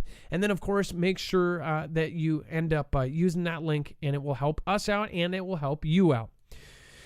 All right, and then let's get Sue on, and then we'll talk about realistic, this North Carolina thing that looks like James Helm 2.0. Very creepy. And then Sue is going to be calling from... and Adam, Sue is live. First-time caller from Michigan. Sue, what is going on, and how are you doing today? Well, hi, Adam, and I am doing great. First up, I'd just like to say thank you so much. I have been with you for a very, very long time, and you have been with me for a very, very long time, and I just want to tell you how grateful I am to you and the Fugel family. Well, thank you for that. So in your call notes here, it says that you were possibly hit by something on a couple days ago. Can you explain that? I can, Adam. Well, as best as I can, to what I understand. Sunday, everything was perfectly fine. I felt perfectly fine. I was actually getting ready. I was about to walk out the door to go to the store. Very simple. I was sitting here in my chair. I went to grab my keys, and I cannot explain the feelings, but I will try. The first thing I felt was just this wave, and it felt very disorienting and confusing and almost wavy, like there was distortion. And as soon, like before you could even blink, my head felt like it wanted to explode. It was on the right side. That happens to be the side that faces the outside of my wall. It was so quick, so instantaneous, that it actually made me physically get sick. Now, this all happened in a matter of less than a minute. It took my breath away. The headache remained to the point where it was almost blinding. I have no answer for what happened. my ears had the most loudest squeal or loud pitched whine, a really high pitched whine. And I felt like my skin was crawling, like the hair on my skin like would roll. I know that sounds all so strange, but it happened. I don't think so. And by the way, I don't have any explanation. I've had mine wasn't as extreme as yours, but I had something where it was like somebody was pointing something and it made my ears just go nuts. I mean, it was like, "Yee!" and nobody else heard it. And I was the only one. I felt like somebody was hitting me with one of those Cuban brain rays or something. So that's what I do you have a meter and that type of meter on the outside of your house by chance? They forced me to put on, if I understand you correctly in what you're saying or asking, yes, I was forced 2 years ago to replace my old meter with a new one. Just letting you know, I don't mention it very often, but on our website, I know have personal family members, real family members that have put the covers over them, and it made a huge difference. There are actual covers that go over those, and the thing is that they're sending signals in between everything. They're not even sending signals directly to you. They're sending it from house to house to house to house, and all of these other things are going through. If you don't know, now the power company or whoever, they can check from wherever, because they're grabbing a signal from this signal and jumping signals, and none of it is good for any of us. I mean, you're talking about just bad rays. I mean, that I was literally walking out the door. I was perfectly fine, and then now something that really bizarred me out this summer was there are 2 separate strips down my 2 front pine trees, which basically sit right outside my door. They're totally burnt. But there's no explanation for it. And it's not on the other side. It's just on the one side. And it's from the top all the way to the bottom, just like something come through and went. And I have no explanation for it. I've been trying to explain it since the summer because it just showed up. I love these trees. You mean like somebody with a lightsaber just slice? That is exactly what it looks like. And it's so bizarre because the shape of it is actually rounded, almost like a real gentle barber pole. So it starts at the top and gently curves all the way to the bottom. But it is a one flowing, and the whole thing is just, and it died instantly. It was perfectly fine one day, and the next day, completely dead.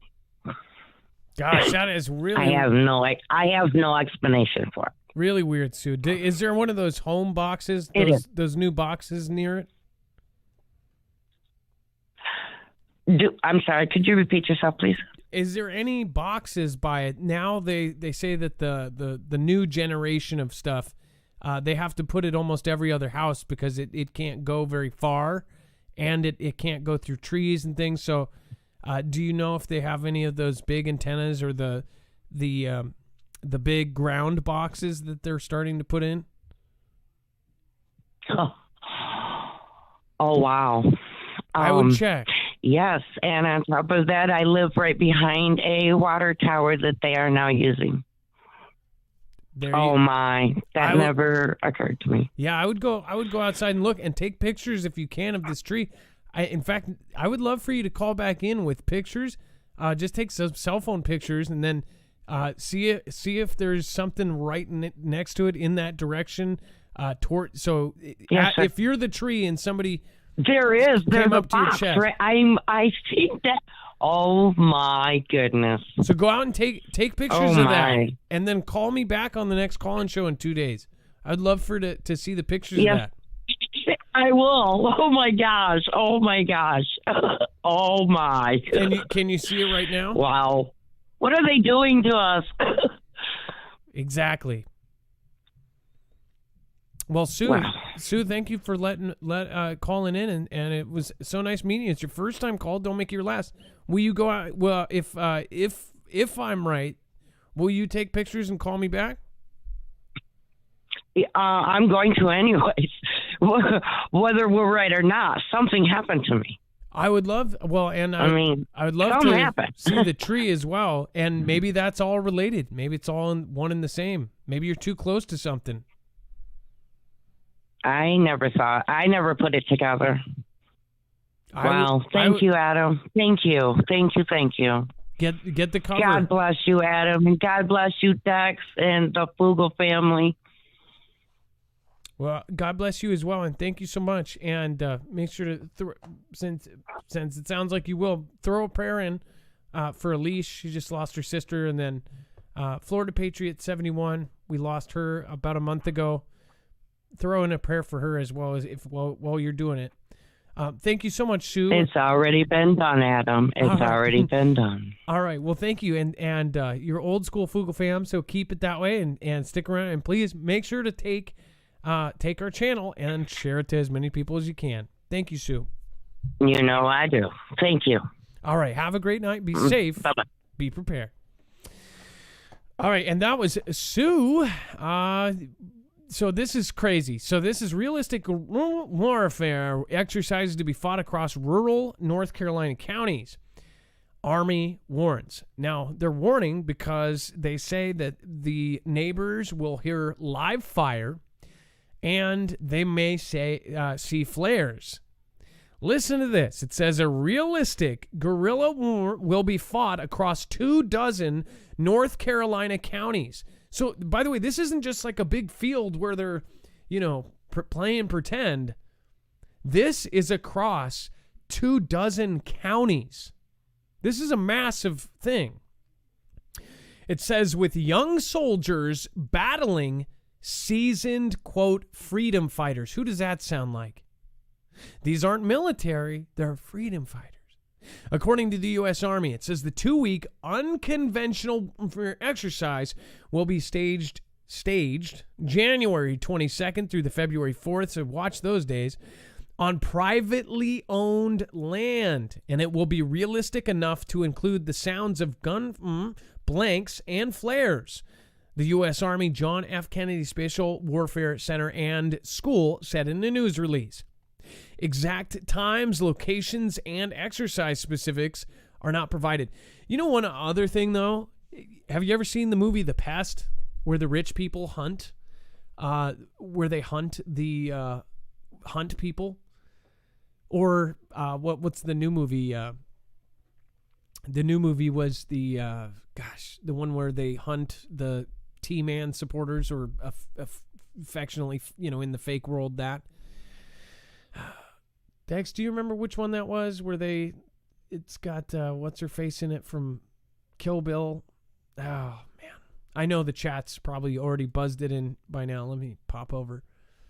Either way, not The Purge. I don't think it was The Purge. It's another one. It's The Hunt. That's right, Laura W. If you haven't seen that, they essentially take the supporters of one side of the aisle and they hunt them. I would just always wonder, like, if the really, really, really, really, really rich elite are able to do this, and they put out an announcement where all the neighbors are like, oh, well, it's okay. It's just a drill. They're shooting and there's flares and all of this. And it's some sick game by the ill. Naughty. Larry Briscoe. Yes, it's Robin Sage. I did a video on this earlier today. And so Robin Sage has apparently been going on. It's gone on before. And Dex, do you want to explain what happened in 2002? Really strange thing. Yeah, absolutely, Adam. So there was actually a death. So during the exercise, Moore County Sheriff's Department, Randall Butler had shot and killed the first lieutenant, Tallis Tomey, and wounded a staff sergeant and detained a civilian volunteer. Basically, he came up upon them, and they were in I think they were in some sort of a truck, or in the truck. One of them was in the truck bed, and they had a bag that had a service rifle in the bag, but that was never actually exposed. But he thought they looked suspicious, and apparently he wasn't aware of the drill that was going on. They thought he did know about the drill. They even tried to pay him in a specific currency. They're trying to bribe him in Dawn, which is Pineland. If I don't think we got to the whole part of the story, but this whole exercise revolves around the Pinelanders, which are the other side, or the bad side of this. And they tried to pay in that currency to pay him off, in like monopoly money. And as it turned out, there was a tussle, and he ended up shooting one of the guys, and the other guy was running with the bag. And as he turned around with the bag, he shot him too. So then there was this whole commotion about how they're not necessarily letting, or the law enforcement wasn't even knowing about this exercise. So they've spent a great deal of time making sure that they do know, because it is so suspicious looking. It is so active. It is very much an exercise that looks like, something is going on in our country. And it also makes you think, why are they training for that, right? What specifically are they doing to train, for this specific type of conflict, in the sense that would be people in the woods or people in rural areas, in North Carolina, that are highly trained, but they are the freedom fighters, so to speak. They're the ones rebelling up, and the military is trying to control them and tamp them down. Kind of reminds me of other things we've talked about, like Jade and topics along those lines, right? Yes, Helm 2.0. Where they took, U.S. soldiers and pit them against, in that scenario, it was very blatant and clear that they were up against U.S. citizens, and their job was to basically go to civil conflict with them. That drill has played out, and it's been in the back of our heads ever since. Avocado, thank you for subscribing. Ab314, thank you for subscribing. Cloud Novem, thank you so much for subscribing. By the way, I do need to get through these. It looks like I missed several people, including some really, really great people. Provoked Your Thoughts, thank you, and Dex Mods. Stacy Lanter, thank you. You were the first one to support tonight, and I missed it. So I really appreciate you. Simply Pony, thank you. Nice to have you here. Now, going on 3.5 years or something? Chicky R, thank you so much. Ariel, the Wrestling Mermaid, says, thanks for sharing our love, Marf. Can you just give a shout out for Mike, saying Peanut Perspective is second best channel next to yours? I don't know, though. I haven't seen it, so maybe it's better than mine. Survival Living, thank you again. Gone Girl, I'm late, rewound, and watching. Love you all, Foogle fam. I'm still having some health issues. Slept a lot. Doctors are trying to figure it out. Got to ride out for a bit. Got too tired to be out riding. Of course, Gone Girl has the coolest three-wheeled trike in the world. It is literally, I am super jealous. Delaware Sasquatch, don't forget raising prices when supplies are dwindling helps keep their profits up. If supply is low, they sell less, need to keep bonuses funded, especially CEOs' bonuses of millions of dollars. Big Dog, thank you so much for your support as well. Simply Pony, again, thanks for popping in there. Delaware Sasquatch, thank you for your supporting. Thank you for supporting independent East Tennessee preparedness. Thanks for all you do, Adam and Dex. Prayers for all. Make sure to shout out the mods. Put an M in the chat for the mods right now. Delaware Sasquatch, I heard the FAA recordings and some were actually checking national news media to try to figure out why. Won't say the network, LOL. Did you hear that? Delaware Sasquatch says, I heard the FAA recordings and some were actually checking national news media trying to figure out why they were doing a national ground stop. They thought that there was a T attack. That's why. Since it was NK, our reaction was like basketball flop to hype up the public for what's coming. Bible Talk for Common People, really great point. So people go, oh, whatever. Watch. It very well could be something way worse than we think. Marion Strong, thank you so much for the super sticker. I appreciate you. Thank you so much for supporting Independent. From, looks like Australia, Luke Zars, thank you for the thumbs up. I appreciate that. And then we need to be allies with Indonesia, not Australia. If you want to hold off China, might want to get the fourth largest population involved. That was a comment by Jay Reichert's 99. And then, yeah, crazy stuff going on. Bible Talk for Common People. Operation Paperclip was a continuation of Third Reich that's still ongoing. Paperclip is interesting. If anybody can look that one up, and WikiLeaks has a link, I think, on it that actually went to a really good article. And then Machina Opus, will they come with UN stenciled on the side, or do we have to do that? Don't know. And then the battlefield is being prepared. Thanks, Bible Talk. I appreciate you. And then let's get back to it. That unconventional warfare exercise is very creepy. And then we have Russia positioning helicopters in possible sign of Ukraine plans. Dex, I actually need to get that other Adam, I was going article. to say we have 15 left in the show and an active military on hold. Okay, let's get Johnny on, and then I'll load that other article. And by the way, if we miss any of the articles today, make sure to go over to marfooglenews.com. All of the links, all of the sources, all of the articles are there.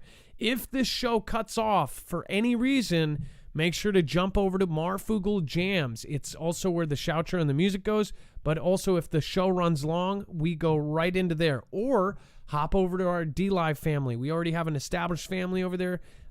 Really awesome people, great mods. And again, if you don't have DLive, make sure to get that. That's a great backup, and it's just a cool system in general. All right, Dex, let's get Johnny on the phone. First-time caller, active military, Marine Corps. What's going on? You're live, calling from West Coast. Yeah. Hi, Adam.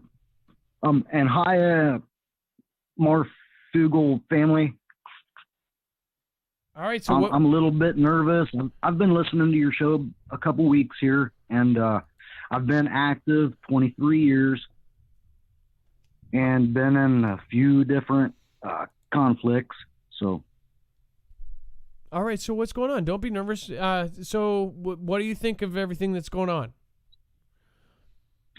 Well, everything's just starting to heat up, and I seen it for the last, I've seen it pretty much all my service, but it's really starting to heat up now over in the east.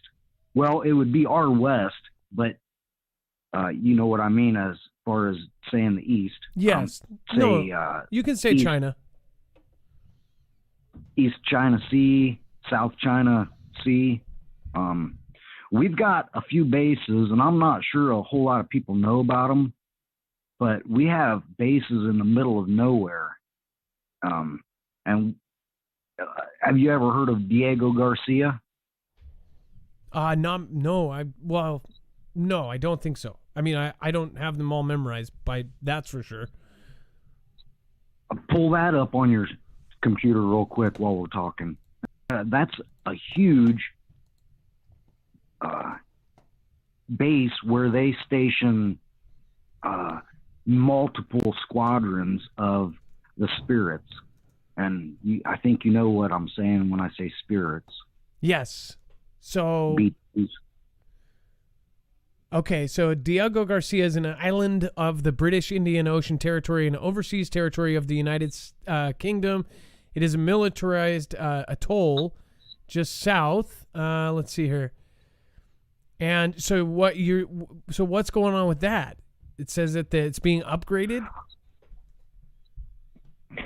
I'm not sure. I haven't really heard anything lately about it, but it has been upgraded multiple times. It's huge now. And I mean, it's got multiple runways and long runways too.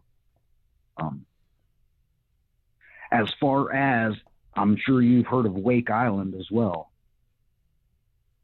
Now that's off the that would be east of Japan and now west of Pacific. You say you are active and 23 years. Does that mean, are you going in on weekends, or are you currently somewhere, or if you can say? Oh, chow's at 5:30 in the morning, buddy. And if you miss chow at 5, you won't be able to eat until 11:30. Okay, well that doesn't. What branch are you? You say you what is it again? I'm sorry. I'm in the Marine Corps. Okay, and are you currently at base? Is that what you're saying? Yes, sir. Okay. So what? Sorry, no, I didn't mean to flood you with a bunch of information. I am nervous, and I've only been listening to your show a few weeks, and I'm just normal guy. I just got my hair cut today. I'm still itching a little bit. You know what a high and tight is? Have you ever heard of that? Yeah, that's a military term, I guess you could say. Yes, sir. What was your MOS? 1473. And I'm also 11. Let me think. 11, 14, I believe. Very good. So we are running out of time. I actually have to cover one more story before we go. I really appreciate you, and I thank you, and I really want you to have a good night, okay? Yes, sir. All right, you have a good night.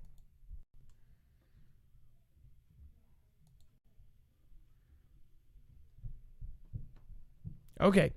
Thank you. We appreciate all callers here and all politeness. Russia positioning helicopters in possible sign of Ukraine plans. Joseph, thank you. I appreciate that. Sandra Reel, again. So, no, I've never... Russia positioning helicopters. Thank you again. We appreciate it, everybody. The number of Russia troops at Ukraine, but I don't appreciate some things. There's certain things I don't appreciate, and that's... The number of Russian troops at Ukraine's border has remained steady in recent weeks, despite U.S. intelligence predictions of a surge. And American officials say that the President Vladimir V. Putin has begun taking steps to move military helicopters into place, a possible sign that planning for continues. It says American officials had expected additional Russian troops to steam toward the Ukrainian border in December and early January, building towards a force of 175,000. While troop movements have slowed, there are still 100,000 military personnel near the border and all of the additional craft, tanks, everything. There's actual temporary hospitals. There's everything. And then let's see. Yes, Shastina, thank you. Chat, chill on the negatives. Yeah, no more. Drop it. Thank you. But you guys know, you all know, it's all good. While troop movements have slowed, there are still 100,000 military, but let's keep positive, push each other up. And again, everyone has, we never know, everybody's got stuff going on right now. Let's just send love, lots of love, and love everybody. But a mild winter has slowed the ground's freezing. Mr. Putin's deadline for committing his forces has slipped further towards the spring, officials say. The hard winter freeze that typically comes to Ukraine by January has not happened in many areas of the country. As long as the grounds remain muddy, senior administration's officials said, Mr. Putin might be forced to push back a ground offensive until February at the earliest. So basically, because of the climate, they might be waiting a couple more weeks. But what it sounds like is they're looking at this and going, hey, he would do it right now if it wasn't so muddy and crappy out. We learned, there are some lessons to be learned over history. If you just look at actual history, Nam was a horrid situation because of rain and mud. They were not used to it, and a lot of soldiers in Nam when in fact we did cloud seeding to try to kind of, I guess, flush them out, but it ended up backfiring in many ways, but it also made it muddy. It made it horrible. You don't want to fight in that kind of stuff. I'm sure they, even just cold temperatures or any kind of situation like this, they're going to wait. So it makes sense that everybody is saying that they're pushing back until February, until it warms up a little bit. And then there was another piece here that I wanted to get in. But by the way, Dex, do you want to tell them about the other content that we have there? Yeah, absolutely. So head over to marfooglenews.com and click on the thumbnail for the show. The Predictive Text is the name of the show. Click on that thumbnail and scroll down to web-only content. You'll find everything else that we couldn't cover today. So some interesting stuff going on, even a hot mic moment with everyone's favorite doctor and him calling another senator something. Go check that out. And one of the senators got into it with everyone's favorite doctor, so that's there too. Plenty of interesting and new articles that are just either too hot or too far to one side or the other that we just won't cover here on the show, or we can't cover on the show.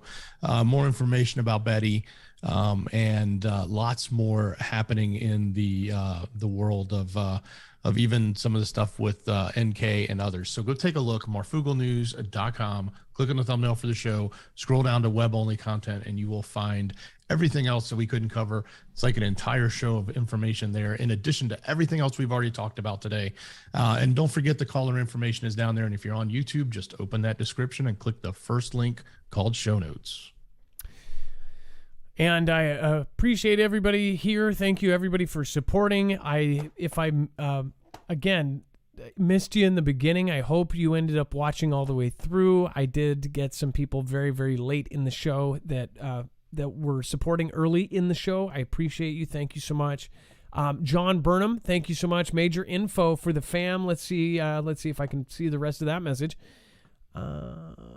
That might help. John Burnham, email us, adam@marfooglenews.com or dex@marfooglenews.com, or both. Make sure to put us both on there so one of us will see it.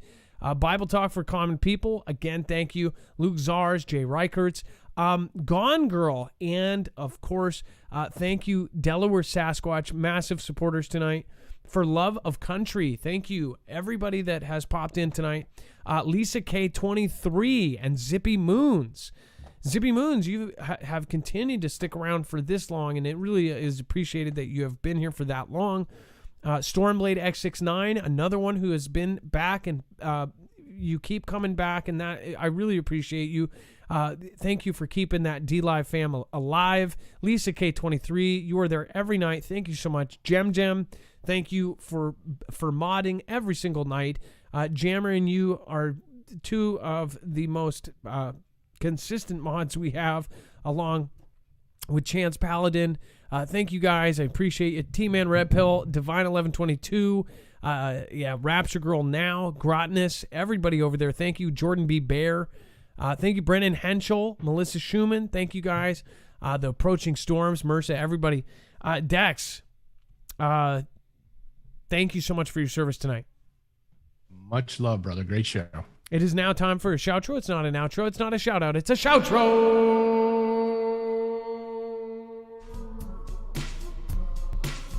Join us over on Marfoogle Jams.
Thanks, Paul. I appreciate ya. And Tree Hookers, Rachel Lee, Brittany Paris, Kamagata, Daniel Melcher, Jackie Welsh, Salome, Daniel Marcel. Lots of new names. Thank you guys for sharing this out. I really am just so blessed to have everybody out there that shares this with everybody else. Thank you for sharing this with friends and family and people at work. That's the only way that this grows. Off the Cuff News, thank you so much. And thank you for the creators that actually share us with their audience. You know that we never do a negative piece on other creators, and the reason why is I think we should all be pushing each other up. Make sure to go check out Jacob Israel. Make sure to check out BP Earthwatch. Check out everybody. Make sure to check out Alaska Prepper. Really great guy, inside and out. He is a good man. He has a good soul. He's a very giving